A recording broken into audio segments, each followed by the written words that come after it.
दरवर्षीप्रमाणे याही वर्षी आपण आपल्या प्रशालेमध्ये गणेशोत्सव साजरा करत आहोत आणि या गणेशोत्सवानिमित्त आपण शाळेमध्ये दरवर्षी आपल्या पंचक्रोशीमध्ये स्वइच्छेने स्वप्रेरणेने आणि कुठलंही मूल्य न मागता आपल्या विद्यार्थ्यांसाठी ज्ञानदान म्हणून जे व्यक्तिमत्व विद्यार्थ्यांना त्यांच्या कलागुणांना त्यांच्या व्यक्तिमत्वामध्ये फरक पडावा विकास व्हावा म्हणून आपलं योगदान देतात अशा विविध क्षेत्रातील व्यक्तींना आपण नामवंत व्यक्तींना प्रशालेमध्ये बोलवतो आणि त्यांची व्याख्यानमाला आपण या ठिकाणी राबवतो। त्याप्रमाणे यावर्षीच्या गणेशोत्सव 2025-26च्या गणेशोत्सवाचं व्याख्यानमालेचं हे आज दुसरं पुष्प आहे आणि आज आपल्याला या व्याख्यानमालेच्या निमित्तानं आजचे जे व्याख्याते लाभलेले आहेत ते आपल्याच जवळ असलेल्या चप्पळगाव येथील ग्रामीण विद्याविकास प्रशालेतील सहाय्यक प्राध्यापक ज्युनियर कॉलेज चप्पळगाव येथे प्राध्यापक म्हणून कार्यरत असलेले सन्माननीय संतोषजी नरे सर हे आपल्याला लाभलेले आहेत। सर्वप्रथम जोरदार टाळ्या वाजवून आपण त्यांचं स्वागत करूया।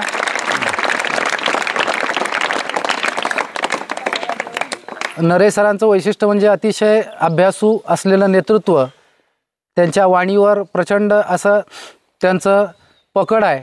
त्यांचे वडील देखील अतिशय उत्तम असे वक्ते होते आणि त्यांचं कुटुंब देखील सुशिक्षित असलेलं कुटुंब आहे। असे नरे सर आपल्याला आज लाभलेले आहेत। खरं हे आपल्यासाठी भाग्याची गोष्ट आहे।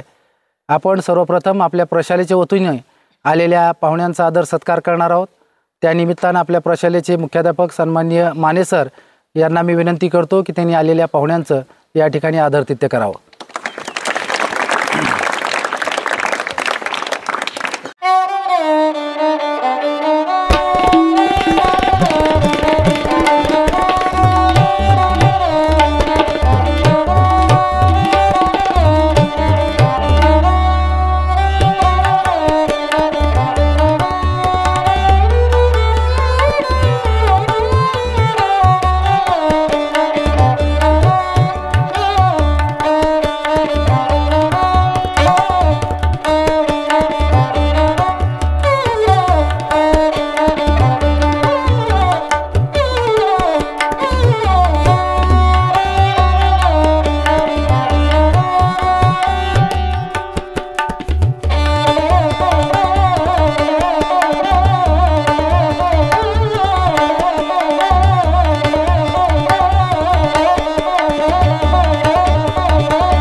धन्यवाद सर। आता आपल्या व्याख्यानमालेला आपण सुरुवात करणार आहोत। प्रशालेतर्फे आदरणीय पाहुण्यांचा सत्कार झालेला आहे। सत्कारानिमित्त आम्ही महाराष्ट्रीयन वेशभूषा म्हणून खरं तर टोपी आणावं म्हटलं होतं, पण आलेल्या पाहुण्यालाच टोपी घालणं बरोबर दिसत नाही म्हणून फेटा आणायचं ठरवलं, पण फेटा बांधणारा आजकाल कोणी सापडत नाही। त्यामुळे ही दुविधा मनस्थितीमध्ये आजचा सत्कार या ठिकाणी संपन्न झालेला आहे। यानंतर वेळ न घालवता आजचे प्रमुख पाहुणे आदरणीय संतोषजी नरे सर यांना मी विनंती करतो की त्यांनी आपलं आजचं व्याख्यान व्यक्तिमत्व विकास आणि संस्कार यावर आमच्या विद्यार्थ्यांना प्रबोधन करावं। श्री नागनाथ विद्या विकास विद्यालय कुरनूर या विद्यालयाच्या वतीनं गणेशोत्सव व्याख्यानमालेसाठी दुसरं पुष्प गुंफण्याचं भाग्य मला लाभलं। मी स्वतःला धन्य समजतो। 2 दिवसापूर्वी कांबळे सर आणि मोरे सरांचा फोन आला की माने सरांनी तुम्हाला व्याख्यानासाठी बोलावलं आहे। पहिलंच पुष्प गुंफण्यासाठी म्हणून करता सरांनी सांगितलं होतं, पण काही अडचणीनिमित्त मी काल येऊ शकलो नाही, क्षमस्व। विचारमंचावर स्थानापन्न असलेले या विद्यालयाचे मुख्याध्यापक माझे मार्गदर्शक आदरणीय महादेव माने सर, त्याचबरोबर त्यांच्या मार्गदर्शनाखाली या ठिकाणी ज्ञानदानाचं आणि विद्यादानाचं काम करत असलेले, त्यामध्ये प्रामुख्याने माझ्या संपर्कात असलेले आदरणीय कांबळे सर, आदरणीय मोरे सर। आत्ताच सरांशी मी चर्चा केलो की सर म्हणाले की अतिशय चांगले उत्कृष्ट शिक्षक आमच्यात आहेत। माझा संपर्क सदैव या विद्यालयाशी आहे। सरांची आणि माझी सतत भेट होत असते। या कुरनूरच्या मातीतलाच गुणधर्म आहे. कारण इथून 10वी झालेली लेकरं माझ्या हाताखाली शिकण्यासाठी म्हणून कॉलेजला सर पाठवतात. मी सूक्ष्म अभ्यास करतो आणि निरीक्षण करत असताना मला एक जाणवलेली गोष्ट की पोटॅन्शियल उपजत गुणवत्ता असलेली लेकरं या ठिकाणी तयार होतात. मी खरोखरच धन्य झालोय. सामान्यत्व जपत असामान्यत्व कामगिरी करणारा हा भाग आहे. अतिशय सामान्यत्व जपलेलं आहे. अगदी पूर्वी केडीदादांपासून चालत आलेली व्यवस्था आहे.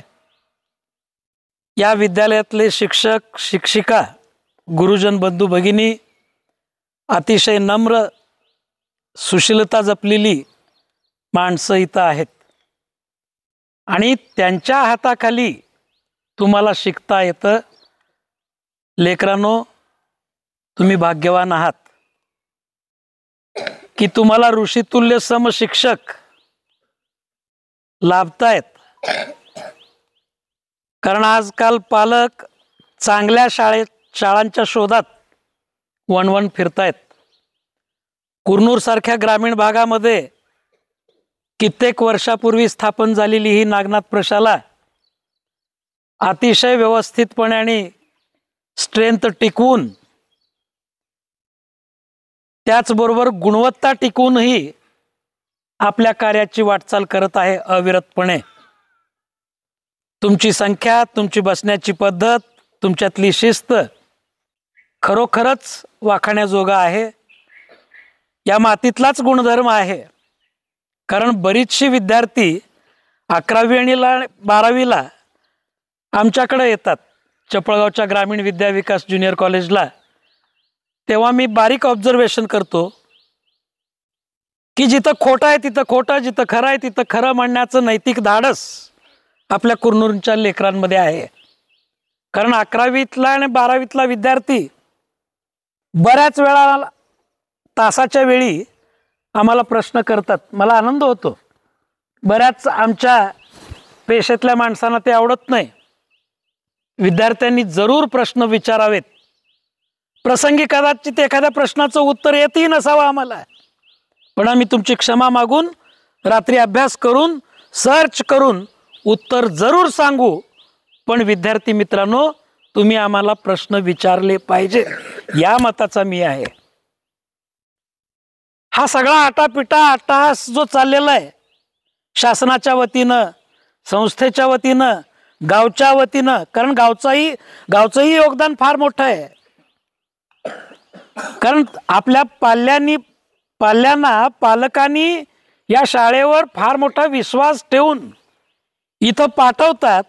याचा अर्थ आपल्या आई वडिलांनी या संस्थेवरती, या शाळेवरती दाखवलेला फार मोठा विश्वास आहे. विद्यार्थी मित्रांनो, म्हणून या अर्थानं तुम्ही भाग्यवान आहात की एका चांगल्या विद्यालयामध्ये तुम्ही ज्ञानग्रहण करताय. या जगात कुणी कुणाला ज्ञान देत नसतं. विद्यार्थी मित्रांनो, आम्ही गुरुजन फक्त विद्या देत असतो. ज्ञान हे तुम्हाला घ्यायचं आहे. गणेशोत्सव व्याख्यानमालेसाठी दुसऱ्या पुष्प गुंफवण्याचा जो भाग्य मला लाभला, मी स्वतःला धन्य समजतो. एकही फूल कळालं नाही आयुष्यामध्ये. मला काही फुलांचा गुच्छ आणि श्रीफळ आणि मायेची शाल सरांच्या हातून पांघरून घेत असताना मनामध्ये एक प्रकारचा संकोच निर्माण होत होता की आपली लायकी आहे की नाही, आपण या पात्रतेचे आहोत का. कारण निरागस जीवापुढं उभं राहत असताना मी स्वतःला तपासून बघावं की मी लायक आहे का नालायक आहे. स्वतःला तपासून पाहतो मी बऱ्याच वेळा. कारण व्यक्तिमत्व विकास आणि संस्कार घेऊन येत असताना विद्यार्थी मित्रांनो, तुम्ही प्रत्येक दिवस शाळेकडे येतात, एक घड्याळी 5.5 तासासाठी येतात. बाकीचे 18.5 तास हे आपल्या घरात आणि आपल्या समाजामध्ये, गावामध्ये, गल्लीमध्ये आई वडिलांच्या मार्गदर्शनाखाली आपण राहत असतो. आपले पहिले गुरु जर कोण असतील तर जन्म दिलेली माय आणि जन्म घातलेला बाप हे दोन पहिल्यांदा गुरु आहेत. त्यानंतरचे गुरु हे विद्यालयातले गुरु आहेत. व्यक्तिमत्व विकासामध्ये कुठून बदल घडत असतो तर आपल्या घरातूनच घडत असतो.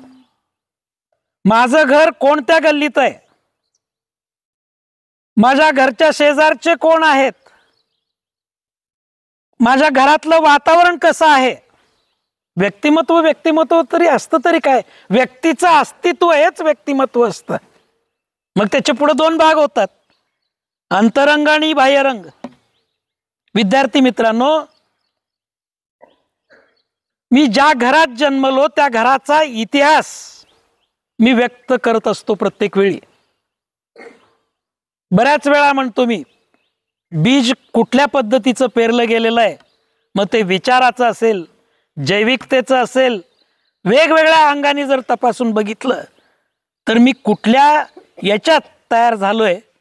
विद्यार्थी मित्रांनो, आमचे गुरुजन कधीही तुम्हाला सांगितलेलं नसतात की भारी 10, मध्यम 10 आणि एकदम कनिष्ठ 10 शिवीपाठ करून या म्हणून. कधी सांगितलेत का आमचे गुरुजन शिवीपाठ करून या म्हणून? पण तुम्हाला ते येतं. जर संधी दिली तर कापसाचे बोळे घालायची पाळी येईल कानामध्ये. कुणी शिकवलेलं नाहीये. मग न शिकवलेली गोष्ट जरूर येते. याचा अर्थ काय?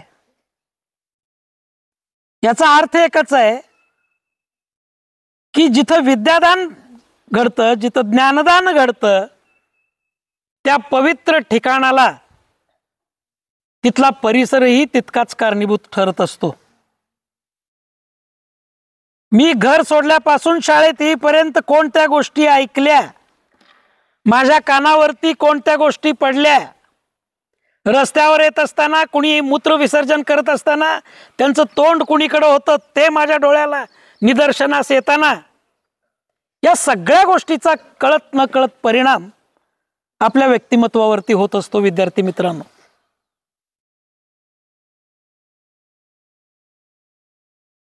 अगदी प्राचीन काळापासून चांगल्या गोष्टी ह्या जाणीवपूर्वक सांगाव्या लागतात. मी जर बाप असेन तर बापाचं कर्तव्य काय, मी घरात येत असताना कुठल्या पद्धतीनं येतो, किंवा फोन आल्यानंतर घरी वडील नाहीत म्हणून सांग म्हणणारा जर मी बाप असेन तर माझ्या लेकरावरती कोणते संस्कार होणार आहेत आणि त्या लेकराचं व्यक्तिमत्व काय म्हणून तयार होणार आहे.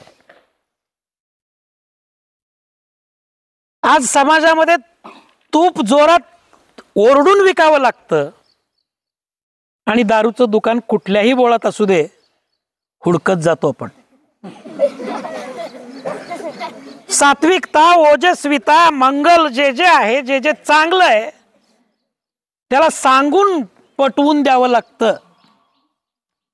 आणि जे आमच्या हिताचं नाही, आमच्या वाईटावरती, आमच्या मुळावरती बसलेलं आहे, ती गोष्ट मात्र सांगण्याची गरज नाही.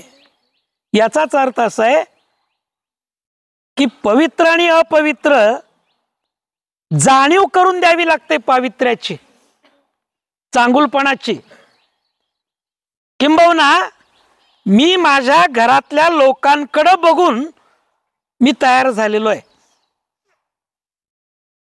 मग अंतरंग आणि बाह्यरंग व्यक्तिमत्व म्हणत असताना बाह्यरंग व्यक्तिमत्व हे फक्त 5%.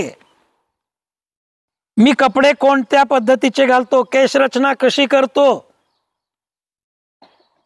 सुटाबुटात कसा राहतो, माझी उभारण्याची स्टाईल कोणती आहे, माझी बघण्याची स्टाईल कोणती आहे, या सगळ्या गोष्टी फक्त आणि फक्त किती टक्के?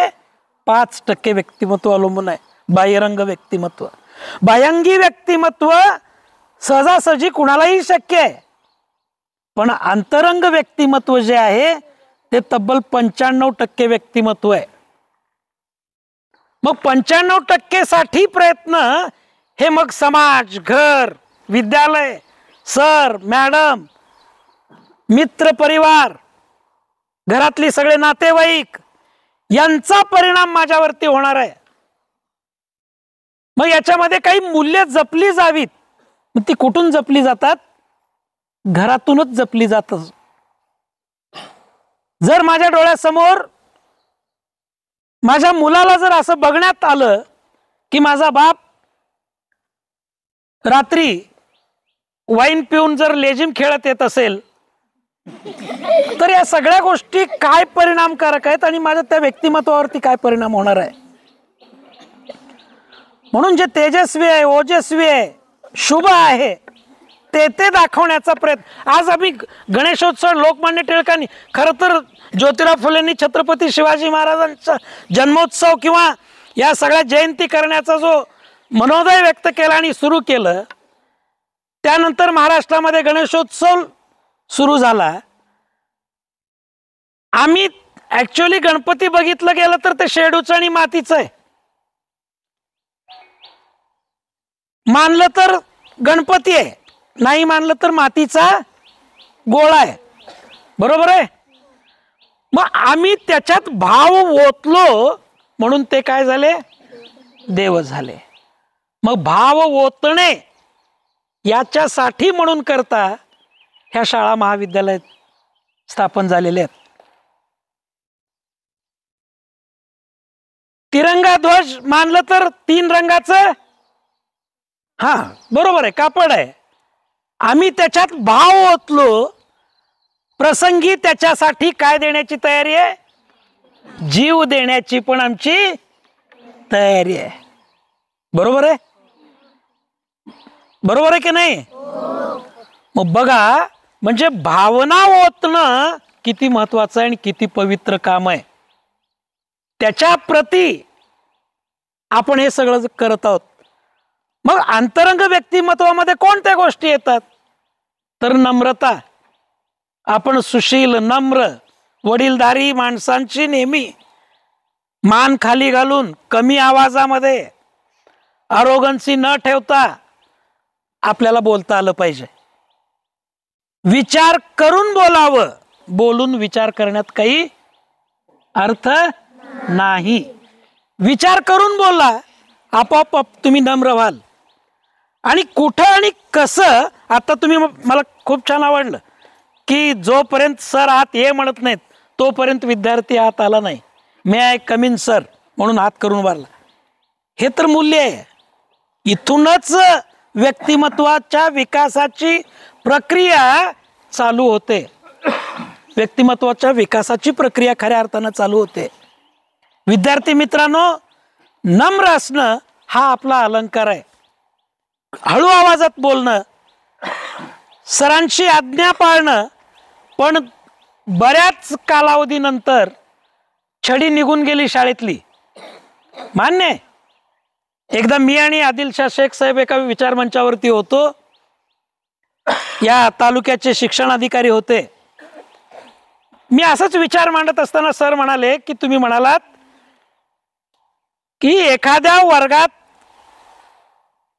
आवाज येतोय, शिक्षक आहेत, आणि एखादा वर्ग म्हणजे क्लासमध्ये पिन ड्रॉप सायलेंट आहे, सर पण आहेत. मग अरे सर तुम्ही काय म्हणालेला. शेख सरांना म्हणायचं होतं, ज्या वर्गात interaction between teacher and student, नवीन शैक्षणिक धोरणामध्ये ते सांगितलं गेलेलं आहे, शिक्षकांनी फक्त 10% बोलायचं आहे आणि बाकी 90% कोणी बोलायचं आहे, विद्यार्थ्यांनी बोलायचं आहे. कारण ही प्रक्रिया कुणासाठी चालू आहे, तुमच्यासाठी चालू आहे. तुम्ही बोलते झाले पाहिजेत. मग ज्या वर्गामध्ये एखादा विद्यार्थी सरांचा शर्ट ओढून, सर मला याचं उत्तर काय सांगा, इथपर्यंत घर शाळेत आणलं पाहिजे आणि शाळा घरात नेता आली पाहिजे. शाळा घरात नेता आली पाहिजे याच्या पाठीमागचा उद्देश काय, तर घरात देखील मम्मी मॅडम झाले पाहिजेत आणि पप्पा सर झाले पाहिजेत, आणि इथले सर पप्पा झाले पाहिजेत, मॅडम मम्मी झाले पाहिजेत. हा भाव आहे. याच्यात बदल करायचं नाही आपण. तुम्ही बघा ना, कुणी आजारी पडलं, सर ताबडतोब जवळ घेतात की नाही. डोक्यावरून हात फिरवतात की नाही? आणि तुला घरी पाठवण्याची व्यवस्था करतात की नाही? मग कोणते गुरुजन असं केलं का? बरं वाटत ना, काय काय होत नाही बैस म्हणलेत का कधी? लक्षात आलं ना? विचार करा, नवीन शैक्षणिक धोरणामध्ये काय, जुन्या पद्धतीत काय होतं, एखादा प्रश्न विद्यार्थी विचारला की आमचे जुने पेशेधारक क्वचित म्हणायचे की बैस खाली, तुला काय कळतंय? ते बसलं की आयुष्यभरच बसलं, पुन्हा उठलंच नाही. म्हणून नवीन शैक्षणिक धोरणामध्ये काय सांगण्यात आलं की त्याला चान्स द्या, संधी द्या, त्याचा भावविश्व हळूहळू उघडा, खुलं करा. पानाचा रंग हिरवाय, पानाचा रंग हिरवाय म्हणून आम्ही वर्षानुवर्ष तुमच्या डोक्यात भरवलं. पण एखादा विद्यार्थ्यांनी सांगितलं पानाचा रंग सर पिवळा आहे, पानाचा रंग लाल आहे म्हटल्यानंतर, कारण मी यशोदापर्यंत जाऊन आलेलो आहे, साधन व्यक्ती म्हणून राहिलेलो आहे बरेच दिवस, तेव्हा त्यांनी सांगितलं की पानाचा रंग निळा जरी म्हटला तरी तो स्वीकारा, कारण त्यानं कुठंतरी बघितलेला आहे, पाहिलेला आहे. तुम्ही आम्ही फक्त एकच रंग बघितला पानाचा, कोणता? मग हे जुन्या याच्यात होत बे एक बे दोन्ही तीन पण असू शकतं, पण कुठल्या अँगलनी तीन आहे हे स्वामी सर तुम्हाला सांगतील मी सांगण्यापेक्षा. बरोबर आहे ना? कारण मी आर्ट शाखेचा स्टुडंट आहे, सायन्सचं आणि आमचं फार जमत नाही, आम्ही पोपटपंच असतो आर्ट्सचे लोक. लक्षात आलं ना? मग नम्रता हे सगळ्यात मूल्य आहे. त्याच्यानंतर आहे सौजन्यशीलता, मदतीची भावना आपल्याकडे सातत्यानं असली पाहिजे. मी तुमच्यासाठी बोलायला आलोय, इतर मोठ्यांमधलं व्याख्यानाचे विषय वेगळे आहेत, मग ते छत्रपती शिवराय असतील, महात्मा बसवेश्वर असतील, किंवा विचाराचा सिद्धांत म्हणून एक विषय तयार केलाय मी, ते असेल, पण हे सगळं तुमच्या डोक्यावरनं जाणार आहे. म्हणून मी तुमच्या करता हा विषय निवडलाय की घरापासून शाळेत येईपर्यंत आणि शाळेतून घरी जाईपर्यंत तुम्ही जिथं जिथं तयार होणार आहात तिथली साधनं कोणती आहेत, तिथली व्यवस्था कशी आहे, त्याच्यावरनं हे सगळं तयार होणार आहे.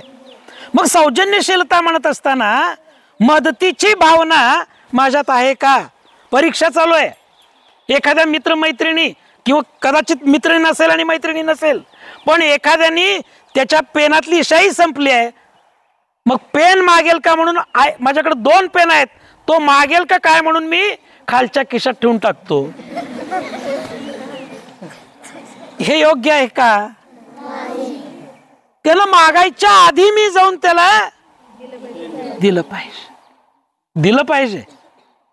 हे व्यक्तिमत्व विकासामध्ये सायभूत ठरणारे जे काही मूल्य आहेत, मग त्याच्यामध्ये सर्व धर्म समभाव आहे. माझी मूर्ती एकाच धर्माला धरून चालता कामा नाही, कारण बऱ्याच धर्मांचा अभ्यास आपल्याला करता येणं अपेक्षित आहे. विद्यार्थी मित्रांनो, हिंदू, मुस्लिम, शीख, ईसाई हम सब भाई भाई म्हणतो की नाही? म्हणतो ना, आपली संस्कृती आहे. इतर धर्मांनाही आपलं मानायची आपली संस्कृती आहे. मग आपल्यातला तो भाव असणं गरजेचं आहे, कारण संविधानामध्ये आपल्या धर्मनिरपेक्ष हा शब्द नंतरच्या काळामध्ये घातला. पण धर्मनिरपेक्ष याचा अर्थ काय? धर्मनिरपेक्ष याचा अर्थ हा देश कुठल्याही धर्माच्या नावावर चालत नाही. हा देश चालतो कशावरती? संविधानावरती. Very good. आपण टाळ्या वाजवू जोरात, कारण त्याची आज नितांत गरज आहे.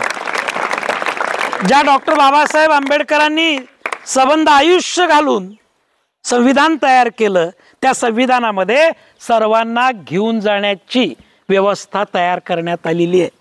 म्हणून मला कधीही माझ्या बाजूचा अमक्या जातीचा आहे, अमक्या धर्माचा आहे असं वाटता कामा नाही. मग आमचं व्यक्तिमत्व बघा किती सुंदर होतं. डॉक्टर APJ अब्दुल कलामांना कधीही मंदिर आणि मस्जिद वेगळी वाटलेली नाही. रामेश्वरम या मंदिरामध्ये सातत्यानं तिथल्या प्रकाशाखाली अभ्यास करून, प्रसंगी चिंचुके विकून, प्रसंगी पेपर वाटून, प्रसंगी दुधाची पाकिट वाटून हा विद्यार्थी तयार झाला. परिस्थितीमुळं लवकर सायंटिस्ट होता आलं नाही म्हणून शिक्षक झाले, शिक्षकातून प्राध्यापक झाले, प्राध्यापकातून वैज्ञानिक झाले, वैज्ञानिकेतून हा देश डोक्यावर घेऊन त्यांना काय केलं, या देशाचे राष्ट्रपती केलं. मग राष्ट्रपती करत असताना आम्ही तुम्ही धर्म बघितला का, जात बघितली का, पंथ बघितला का, वर्ग बघितला का, बुद्धी बघितली? Very good. आपण टाळ्या झोपून एकदा, कारण तुम्हाला लक्षात येतं, कारण ज्ञानाची आणि विद्येची मक्तेदारी ठराविक लोकांवर नाही. हे डॉक्टर बाबासाहेब आंबेडकरांनी सिद्ध करून दाखवलेलं आहे. हे 16व्या शतकात या राज्याचे, या देशाचे दैवत छत्रपती शिवाजी महाराजांनी सिद्ध करून दाखवलेलं आहे. कारण शिवाजी महाराजांच्या मावळ्यामध्ये सर्व जाती धर्मातले लोक होते. बरोबर आहे ना? त्यांना घेऊन जा. कारण ही एवढी मोठे आदर्श आपल्या समोर असताना मी जातीवाद करू का, मी धर्मवाद करू का? बिलकुल करणार नाही. शाळेत लेखन आणि वाचन यासोबत या इतर गोष्टी शिकण्याकरता आपण येत असतो आणि आपल्या व्यक्तिमत्व विकासामध्ये आपण भर पाडत. मला मान्य आहे वाके शिंदेनी त्यांच्या व्यक्तिमत्व विकासाच्या पुस्तकामध्ये लिहिलंय की चिमणी कधी मोर होत नाही. मी खूप वेळा विचार केला, माझ्या वडिलांसोबतही चर्चा केली, माझ्या गुरुजनांसोबत चर्चा केलो की सरांनी असं काय वाक्य लिहिलंय, चिमणी कधी मोर होत नाही. पण त्यांना सांगायचं होतं चिमणीचं अस्तित्व चिमणीच्या ठिकाणी आहे आणि मोराचं अस्तित्व मोराच्या ठिकाणी आहे.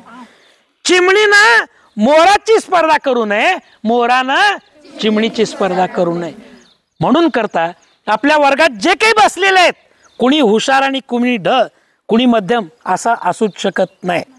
जो अधिक प्रयत्नवादी आहे, पोटेन्शियल बुद्धिमत्ता, उपजत बुद्धिमत्ता ही फक्त 20% जे माय आणि बाप यांच्या रक्तातून आपल्या शरीरात उतरलेलं आहे. कारण अख्खं माईचं खानदान माझ्या शरीरात आहे आणि अख्खं बापाचं खानदान माझ्या शरीरात आहे. दोघांमुळं आम्ही तयार झालेलो आहोत. मग इतिहास आहे दोन्ही खानदानाचा, मी कमी हुशार कसा राहू?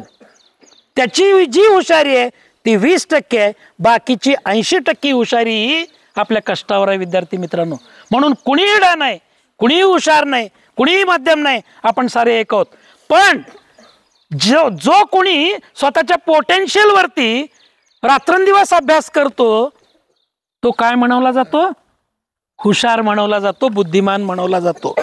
जो विचार करतो, लक्षात घ्या मी काय सांगतो, पण जो विचार करतो तिथं त्याच्या जीवनाची प्रक्रिया सुरू होते आणि जिथं विचार थांबतात तिथं आयुष्य थांबतं. म्हणून विचारशील बनलं पाहिजे. काय बनलं पाहिजे? आपण विचारशील बनलं पाहिजे. आपल्या घरात किती जणांच्या घरी वर्तमानपत्र येतं? नाही, मी क्षमा मागतो बाळांनो, मला काही तुमचं हे काढायचं नाही. माझ्या कॉलेजमध्येही मी आज तोच प्रश्न विचारला, किती जणांच्या घरी पेपर येतं? कुणी म्हणले आमच्या घरी पेपर वगैरे येत नाही सर म्हणले. वर्तमानपत्र घरी येणं, अहो महिनाकाठी फक्त 150 रुपये बिल येतं, पण आपलं आयुष्य बदलून टाकतं. मला मान्य आहे तुम्ही डिजिटल वर्तमानपत्र वाचत असाल, ऑनलाईन वर्तमानपत्र वाचत असाल, चांगली गोष्ट आहे. पण वाचनाची आवड हा एक वेगळा भाग आहे. पण सहज जाता जाता येता येता जर वाचत गेलात विद्यार्थी मित्रांनो, मी 100% सांगतो आपल्या व्यक्तिमत्व विकासामध्ये भर पडल्याशिवाय राहत नाही. पुढचा घटक आहे स्त्री पुरुष समानता. आज बघितली संख्या कोणाची जास्त आहे? मुलींची आहे, स्त्रियांची आहे. पुढे पडण्याची गुणवत्ता सिद्ध करण्याची क्षमता कोणाकडे आहे? मुलींकडे. बघा तुम्ही गेल्या 10 वर्षापासून महाराष्ट्रात 10वीचा निकाल आणि 12वीचा निकाल ह्याच्यामध्ये पहिले 5 कोण आहेत सर? फक्त मुली आहेत सगळीकडं. याचा अर्थ एकच आहे, जिथं संधी मिळाली त्या संधीचं सोनं करण्याची क्षमता कुणाकडे आहे? मुलींकडे आहे. आपल्याकडे होतं पण आपण गमवून घेऊ लागलो आपण आपली पार्टी. लक्षात आलं ना? आपले कष्ट कमी पडायला लागलेत, बाकी काही होत नाही. खरं बघता स्त्री पुरुष प्रधान संस्कृती होती प्राचीन काळामध्ये. जेव्हा शेतीचा शोध लागला तेव्हा ही स्त्री थोडं शरीराला अबला ठरली आणि शेतात काम करू शकली नाही, म्हणून ती तेव्हा बाजूला झाली आणि कोण पुढाला? पुरुष आला. तेव्हापासून पट्टा पहिलाच आहे अजून. पण मी हेच सांगतो की आज कुणी पुढं नाही आणि कुणी मागं नाही, आपण सगळे एक आहोत. रात्री घरी जेवत असतात किती टक्के लोकांच्या घरामध्ये आई वडील आजी आजोबा. आता तुम्ही भाग्यवान आहात विद्यार्थी मित्रांनो, आपण ग्रामीण भागातले आहोत. प्रत्येकाच्या घरी आजी आहे आणि आजोबा आहे. खूप भाग्यवान आहात, कारण आजीची मांडी ज्या नातवाला मिळाली आहे ती लेकरं भाग्यवान आहेत. आजोबाची मांडी ज्या नातवाला मिळाली ती लेकरं भाग्यवान आहेत. पण आज फार पुढारेला समाज आहे आमच्यासारखा अतिशाणा, जो मायबापाला दूर करून आमची लेकरं शहरात नेऊन ठेवायला सुरुवात झालेली आहे. मग वेळ अमावस्याच्याच दिवशी दाखवावं लागतं त्या लेकरांना की तुझी आजी कोणती आहे आणि आजोबा कोणते आहेत. चिवचिवे चारा खा, पाणी पी, भुरकन उडून जा. पर्यावरण न शिकलेली आजी, न शिकलेले आजोबा पर्यावरण शिकवले. आम्ही पर्यावरण कुठं शिकतो माहित आहे का? चार भिंतीच्या हाय तिथं पर्यावरण मध्ये आहे का? मग न शिकलेली माणसांना पर्यावरण कळलेलं होतं आणि शिकलेल्या माणसांना पर्यावरण कळलेलं नाही. म्हणून पत्र्याच्या दंट्याला ज्वारीची 4 कणसं दिसायची. कारण माझ्यासोबत हे प्राणी पण पक्षी पण जगले पाहिजे. हा फार मोठा ठेव आहे हो. साधं जगले, उत्तुंग जगले, भौतिकता नव्हती, समाधान होतं. पोतं टाकलं की झोप यायची. आज गोळ्या घेऊन गादीवर झोप येत नाही. ही परिस्थिती आहे की नाही? मग आम्ही सुखाच्या पाठीमागे लागलोय, आनंदाच्या नाही. आनंदाचा अर्थ वेगळा आहे आणि सुखाचा अर्थ वेगळा आहे. सुख हे शरीराशी संबंधित आहे. मला झोपायला चांगली गादी मिळाली, सुख आहे.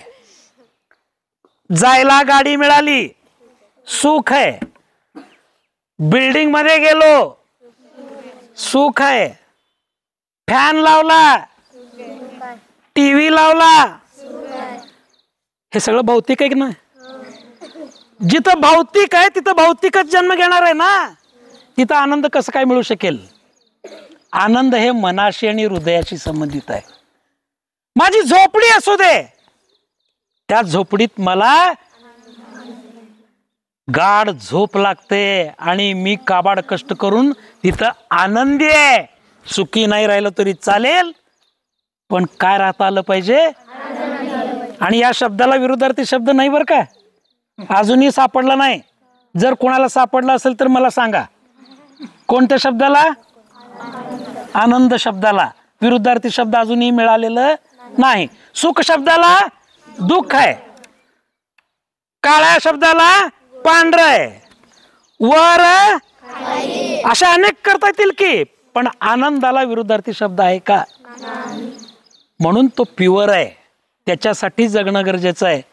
मला एखाद्या निसर्गरम्य ठिकाणी गेलो, मी रमून गेलो त्या झाडामध्ये, त्या पक्षामध्ये, मी आनंदी आहे का सुखी आहे?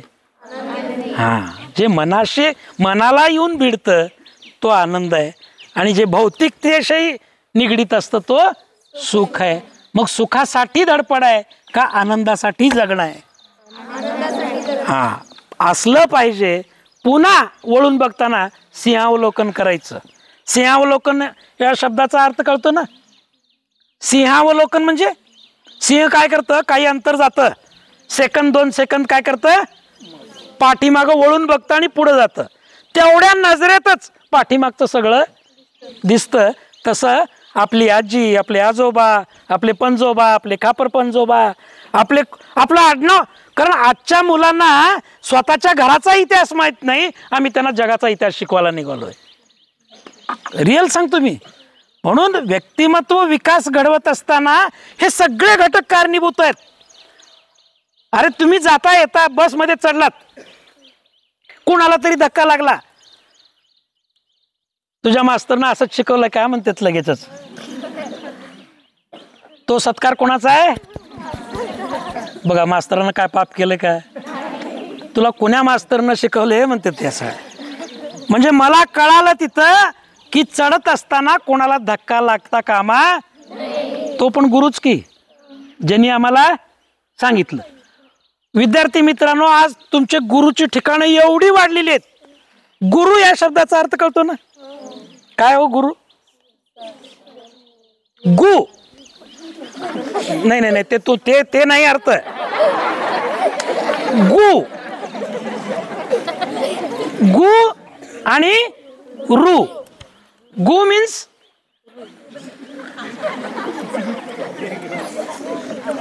मीन्स अंधार. रु मीन्स नाहीसा करणारा. अंधार नाहीसा म्हणजे कुणीकडे घेऊन जाणारा, म्हणजे तो. त्या काळामध्ये कुठले साधनं नव्हती म्हणून गुरूंना आम्हाला महत्व होतं. आज घरी अजून जन्मलंय तर त्याच्या हातात मोबाईल आहे की नाही? मग तोही एक प्रकारचा आपला गुरुच आहे. जर चांगला वापर केला, नाहीतर दुसरंच बघत बसला तर मग दुसरीकडे घेऊन जाते त्यानं. त्याच्यात सगळं वाढून ठेवलंय, सगळं वाढलेलं आहे.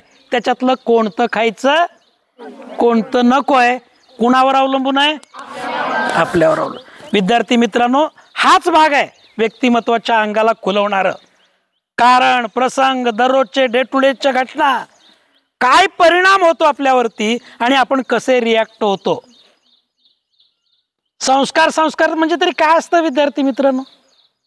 गुणांचा गुणाकार आणि दोषांचा भागाकार. भागाकारामध्ये मिक्स होतं का कमी होतं? बरोबर ना? भाग पाडले जातात, त्याला आपण काय म्हणतो? भागाकार. बेचोक चारी दोन्ही बर. आता बेचोक 8 म्हटलं आपण. 2 2 2 2 चे 4 भाग झाले. मग 8चा भागाकार करत असताना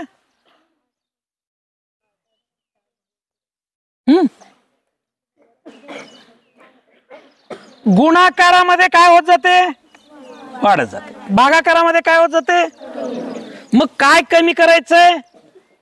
दोष कमी करायचे आणि गुण. मग गुण वाढवत असताना मला ज्यांनी माझ्या आयुष्यामध्ये योगदान दिलं त्यांना स्मरण करायचं पण नेहमी. आता तुमच्यापैकी कोण गायक आहे, कोण वादक आहे, कोण नर्तक आहे, कोण शेतकरी आहे, कोण इंजिनियर आहे, कोण डॉक्टर आहे, कोण प्राध्यापक आहे फ्युचर मधले बरं का. कुणी शेतकरी आहे, कुणी मजूर आहे. डॉक्टर अरविंद इनामदार एकदा अंदूरला आले होते. ते म्हणाले होते, या राज्याचे पोलीस महासंचालक म्हणाले होते, तुम्ही काही बना पण उत्कृष्ट बना.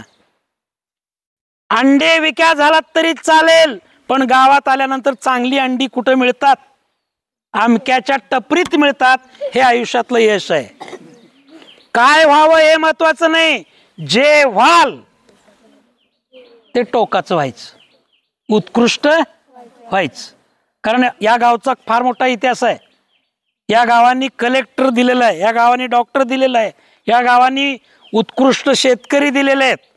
तुमच्या आजूबाजूला शेतीचा फार मोठा परिसर आहे आणि फार मोठं डॅम पण आहे. माझ्या व्यक्तिमत्वामध्ये कोणतीच कमतरता असणार नाही. माझं अस्तित्व हे सुंदर. अरे मी गोराय का काळा हे महत्वाचं नाही, गोराय का काळा हे महत्वाचं नाही.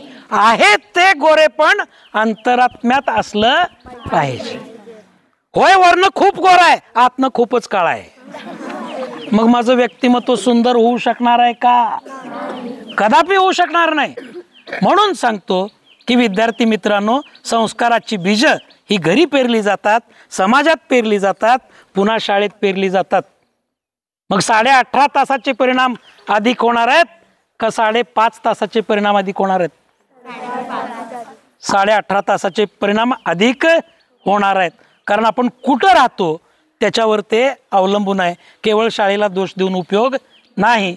तर विद्यार्थी मित्रांनो, असल्या रखरखत्या याच्यात पावसानं पण साथ दिली आपल्याला, बरोबर ना? ठीक आहे, फार वेळ बोलणं उचित ठरणार नाही. खूप अंग आहेत, कंगोरे आहेत.